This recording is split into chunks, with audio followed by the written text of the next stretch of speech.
Hay luces que nunca deberían apagarse y voces que siempre deberían ser escuchadas. Ahora ya he cogido el vicio de hablar de la profesión.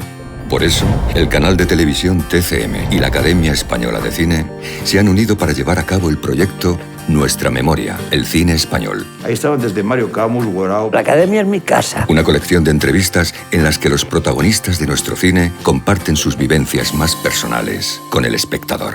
Tenía 18 o 19 años cuando entré en Ciencias de la Información, sección Imagen Audiovisual. Y sí queríamos hacer cine, y digo queríamos, no es majestático, es que había gente que quería hacer cine, pero tampoco sabíamos muy bien cómo se hacía.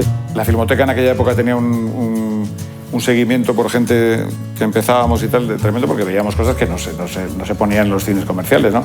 Y a raíz del descubrimiento de la Nouvelle Vague, sobre todo de Truffaut, ahí entramos en una cantidad, porque queríamos hacer eso.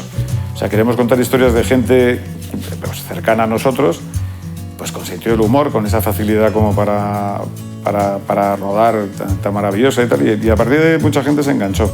Y bueno, pues empezamos, pero haciendo de todo, ¿no? Yo no pensé nunca en ser actor, vamos. Lo que pasa es que éramos un grupo que había unos que escribían, otros que hacían producción, otros que hacían el sonido.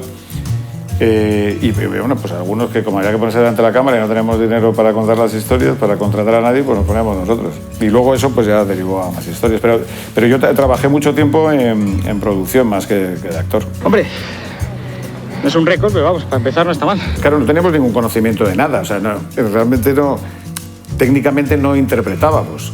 O sea, que nos daban un texto y bueno, pues lo que nos decía el director de turno, en este caso Fernando, pues nos decía por dónde quería que... Pero casi se escribía para nosotros, como cogiendo cosas y exagerándolas probablemente de nuestra forma de hablar o de moverse y tal, bueno, pues lo incorporábamos a... Y luego eso creó una cierta escuela. O sea que, bueno, pues al principio profundamente denostada, o sea, decían que no se nos entendía y esas cosas, bueno, eso todavía no sigue sin entenderse, ¿no? Se introdujeron elementos que permitían ese tipo de trabajo. O sea, que hacerlo lo más parecido posible a la normalidad, a la realidad. Es mentira, claro, nadie es normal si tiene eso, pues los que estéis aquí mirando y diciendo un texto. O sea, que bueno, siempre hay una parte de impostura, ¿no?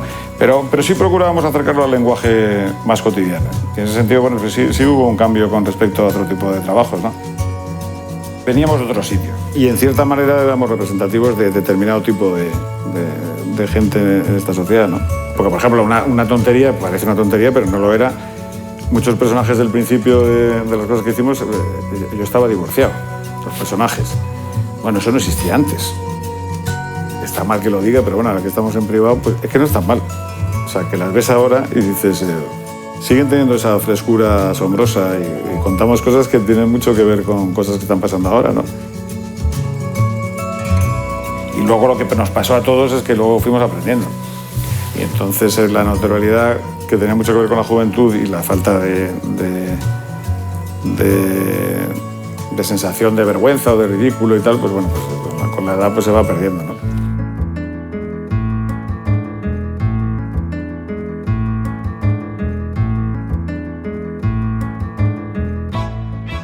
Las críticas, como todo en esta vida, pues hombre, si te meten el dedo en el ojo, pues te molesta, ¿no?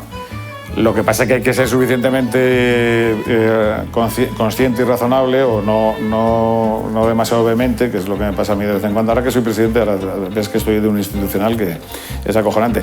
Pero cuando se meten contigo, pues te mosquea, ¿no? Y bueno, siempre, alguna vez me ha molestado y he contestado, pero bueno, las críticas malas a nadie le gustan.